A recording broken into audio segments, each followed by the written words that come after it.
I've come live and I've missed you guys, and I made a small little video today. I am making a live right now, and I also made a small little video which I'm going to upload. But welcome to this live. I'm Tina from tinahills.com. If you don't know my work, please don't forget to check out my website. And this beautiful outfit has also been designed by us, and we will shortly be releasing the website. If you want to order this beautiful salwar kameez. I know you can't see the whole of it, but I will show you. But please let me know, tina@tinahits.com. So today we are going to talk about Karwa Chauth. Karwa Chauth has just become exact. The moonrise has just become exact at 8:45, and millions of women around the world that have been fasting have finally broken their fast. And interestingly, a lot of people saw my poster of Tata Sky where I did this show in Hindi. And if you have not, I mean, if you don't understand the Hindi, then this is your, I know, me too. And this is your chance to catch up on Karwa Chauth. Interestingly, many women from around the world, many different women have been texting me to know more about Karwa Chauth and its significations and how they can celebrate it. So here it is. Now, Karwa Chauth is an Indian festival, and it is celebrated all across India, but it originated in Punjab and it's basically the north.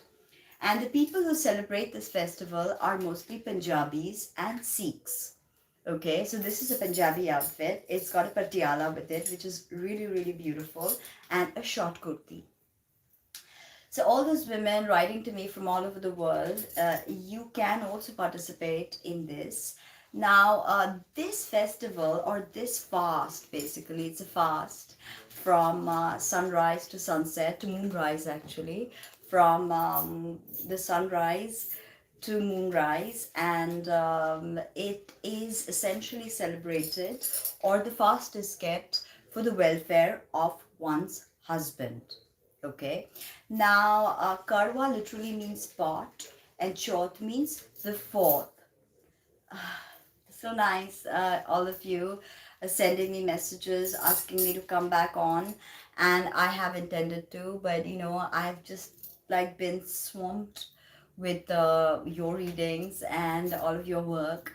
So I've literally had no time to come right here and talk to you guys. But please, I hope that the universe. Oh, really? Yes, I do that too sometimes. If I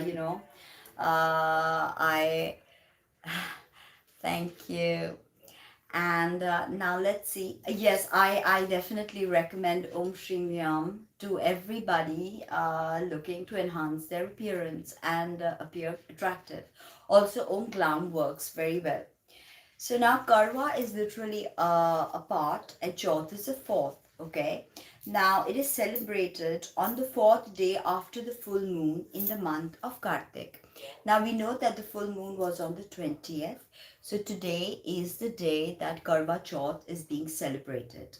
Now, this festival has literally been documented in various films in a very grand style, and it's got many people, including different countries, interested in this beautiful and glamorous festival, right? Now, earlier on, it was mostly celebrated in the north, like I said, but now with the advent of the internet and us being a part of the global community, this is actually being celebrated all across India in grand style. Now, northwestern Indian origins. This festival originated in the northwest of India, where the Hindus and the Mughals were warring.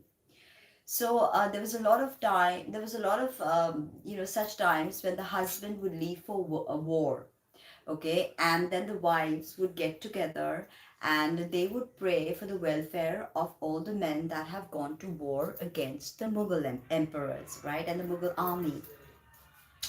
So the wives were like kind of desperate and anxious, and it's a good day. So the wives were like anxious, and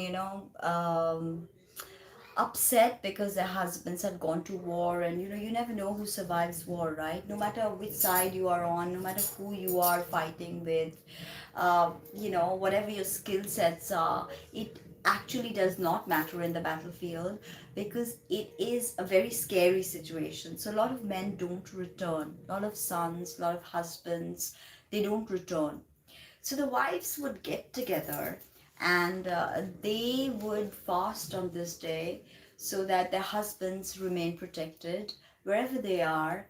And in Hinduism, we believe that the wife is Ardhangini.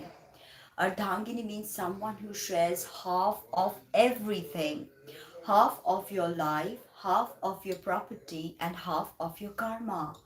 So the Ardhangini, as in the wife, taking up this special festival when she would fast. And we know fasting gives us a spiritual power. Fasting definitely, even the guys at Silicon Valley are strong believers of intermittent fasting, because they see the effects. Scientists have studied the effects that you tend to get a spiritual power when you fast, right? So the wives would energize themselves by fasting this day, by thinking about their husbands, by talking about earlier myths and legends, by uh, uh, just getting together, literally getting together to celebrate womanhood, to celebrate the love they have for their husbands. And it was quite, it is quite spectacular if you think about it. And also, it was possibly a way to take their minds off that, when your husband's at war and you have all these horrible thoughts coming at you. If you do get to spend time with other women who are going through the same experience, there's a relief from shared experiences. So you tend to understand, and you tend to gauge from someone else's experience. And that always helps. Okay, that always helps. That's why we create support groups in therapy. We have support groups. So think of this as a sort of uh, yes, yes. Yeah, I gather, but it's not always possible for the wife to go to war. You still have to think about the children. You still have to think of who will take care of the house. And essentially, when this originated, it's a very ancient festival. The role of the woman was not about going to war. It was about, see, males and females have different strengths. And yes, females are well adequate in the work life, but it's them that they bring the young. It's them who brings the young into this world. This is a very a good ritual to do today on Karwa Chauth. So what you do is basically you fast today. Okay, so today is the day when you fast. And back then when this was started, this festival, women kind of got together, they met, they celebrated, okay, and they cooked special dishes, right? All kinds of beautiful sweetmeats and beautiful food that they could share with one another, right? And they would dress up in their best. So red was very a very good color to wear, because the color of Shakti or the Devi. So red is a very good color. Orange, golden, colors like that, right? That display abundance. Red, because red is blood. Blood is life. So, when you say the bull sees red, there are many significations to that. Red is not only just anger or lust or danger, red is also life. So that's something to think about. That the women met, they celebrated, and they put on their best faces. They did nice makeup, they put mehendi on their hands. I had put two, but because I work excessively, my mehendi has gone off. So now it's almost like waning, but you could go back and see my Facebook post and you can see the beautiful mehendi that I did. But today I couldn't anymore because it's just a lot of effort and I don't have that kind of time. So women would do mehendi, women would, put nice fragrance in their hair and all of that. Now, this was sort of, yeah, so this was sort of like a, a girls' day out, okay, a therapy group, a support group like that, okay. Now, the women they fast all day, right, to keep the husband safe from the enemy. And there's been a lot of stories in our myths and legends that this has been very effective. Now, what happens before Karwa Chauth? Okay, so the day before, the women buy the karwas or the pots, right? They paint them, and they, sometimes they put beads and crystals and mirror work on these pots, and they fill them with candy, bangles, and small items of clothing, and they fill these small pots up. And this is what they exchange with one another when they meet up, right? And they put on mehendi, like I said. They put nice unguents, perfumes in their hair. It's a day of bonding. Okay, so because women are fasting together, so it's a day of bonding for them. Now the ritual that they do is they put all the karwas in a tray, and they sit in a circle, and they pass this thali, right? This plate, it's known as thali. Now they break their fast, which they have to fast from sunrise to moonrise. So they break that fast. They start their fast with that sunrise, whatever time that is. So they have to eat, which I'll get to, before the sunrise, and then they break their fast with the moonrise, and they have to look at their husband through a strainer. But first they look at the moon, and then they look at the husband. I'll tell you some prayers, some mantras, and all of that later. What you could do. Now, Karwa Chauth is a festival that's found in many of our legends, okay, legends and mythology.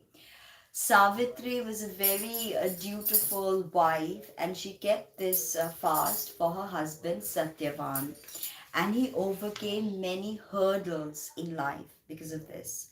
Okay, even Draupadi, the Mahabharata and Draupadi, she kept this fast for her five husbands when they were really struggling. So her keeping the fast energized them, because being a dhangini, or sharer of their half, they could literally take good karma from her. So this is the basic concept of this festival, okay, that the wife energizes, yes, the wife energizes the husband's aura, the husband's welfare. Now, few rituals I will talk to you about. The first ritual is sargi. This begins the day before. Okay, this is the day before. So the newly married women, they receive sargi from their mother-in-law. And this is completely prepared by the mother-in-law. Okay, it includes earthen pots that contain food to be eaten in the morning before the sunrise. Okay, and that's when your fast will begin. Okay, hello, this is when your fast will begin, right, just before the sunrise. So the mother-in-law will prepare all these little treats, and will offer it to her daughter-in-law, because this will give her the strength to fast throughout the day, right? And this is to be again consumed before sunrise. This sargi is a mixture of fruits, uh, sweetmeats, salted, and matri, which is a sort of salty fried snack. It's not healthy to eat fried snacks in the morning, but I'm just telling you what is traditional. And mithai, which is I'll read that later, but let me just continue. So, which is also full of dry fruits, right? So this sargi gives her the energy, the fuel that will last through the fast. Oh, wow, okay, good. Now, Baya, the daughter-in-law receives Baya from her mother-in-law. Now, this Baya is given in appreciation of the daughter-in-law keeping this fast for her son, right?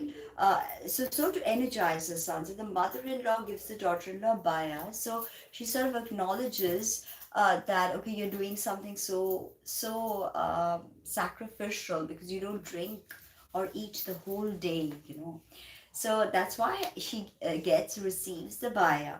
Now, the baya can include money, clothes, flowers, jewels, cosmetics, kumkum, sindoor, turmeric, sweets. Okay, now after receiving the baya, the women they dress up in bright clothes, like really bright clothes. I told you orange or red or golden, stuff like that. Okay, with full makeup and all of that. They apply mehendi not only on their hands but also on their feet, right? And the mehendi is actually, like, everybody puts on mehendi nowadays, but mehendi is actually a signification of a married woman. So married women would apply mehendi. This was way back in time. Now this baya, receiving the baya, is also a way for the daughter-in-law to bond with the mother-in-law, right? Now, during the fast, many folk tales are narrated, right? Many old stories. Goddess Parvati and Shiva are worshipped. Okay, Shiva and Shakti.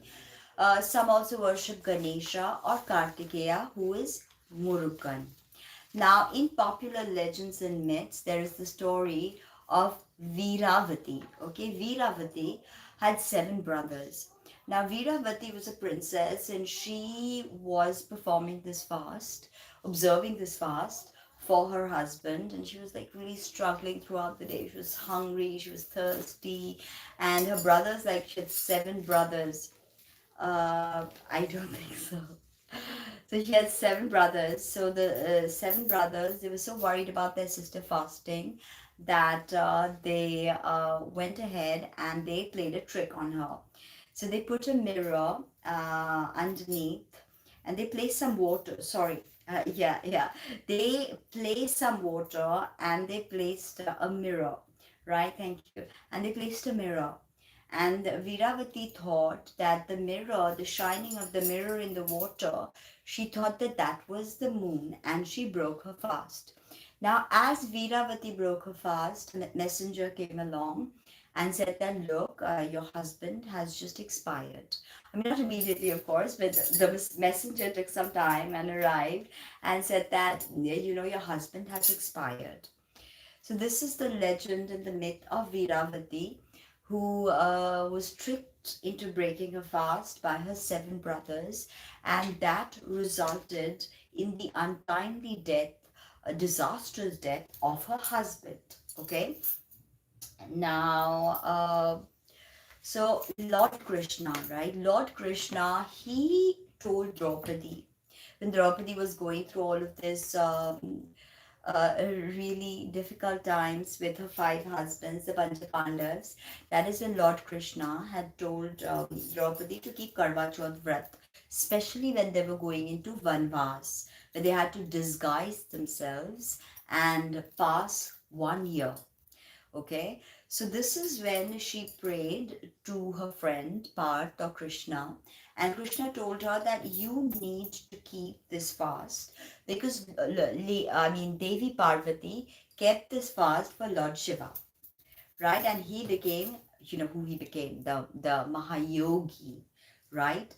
So Draupadi kept this fast, and that is when they were kept safe in during that Vanvas period, and all these insurmountable problems that the Pandavas were facing were lessened to, exponentially, I believe. Okay, so fasting becomes a very powerful spiritual tool, which is why this is also the story. The myths and the legends point us to truth. If we are intelligent, we will study history, we will study mythology, and we will try to glean from it what is the truth. So the truth here is you are being energized by fasting. Okay, simple. Now, when they are doing this vrat, then usually an elderly woman tells them a story. Okay, I told you mythology, or they sing songs. And then this old lady, she tells them the story before the vrat is over, before the moon rises, and the women can look at the moon and then they can break their fast. Okay, so when the moon is up, okay, this is known as Chandrodaya.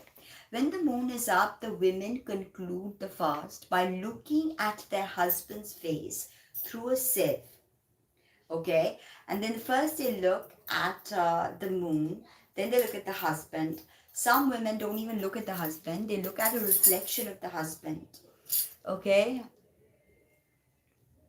no, not overnight. It's only, it starts with sunrise, the fast, and it ends with moonrise. Chandroday, Suryoday, and Chandroday. Okay, so that it's one day till the sunrise and suns and moonrise.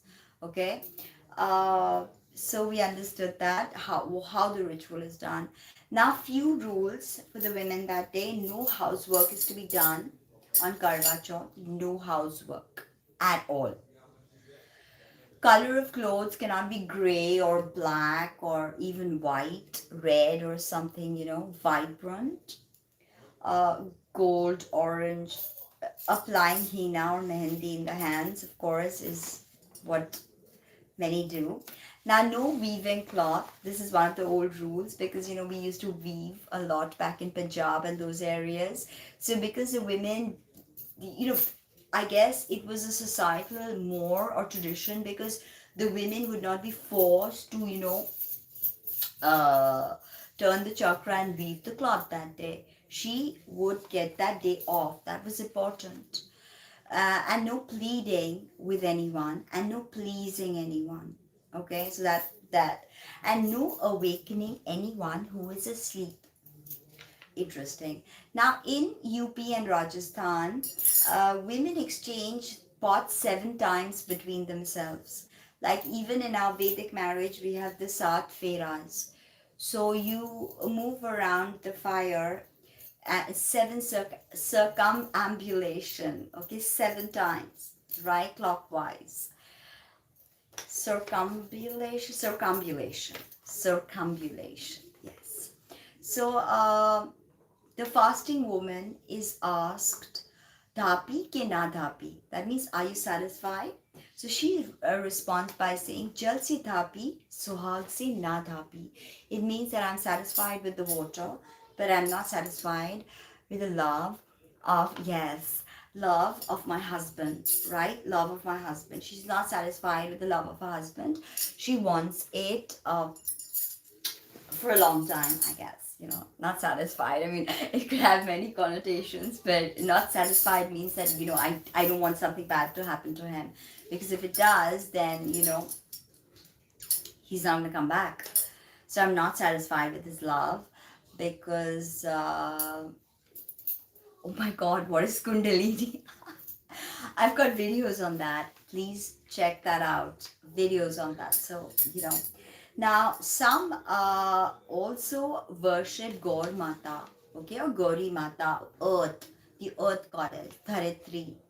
So they take some soil, they sprinkle the soil with water, Ganga Jal, and they place kumkum, and they place kumkum, and they treat that soil as the goddess, nature worship, right? Pantheism. Now they offer the women offer sindoor, which is that red substance that they wear on the head.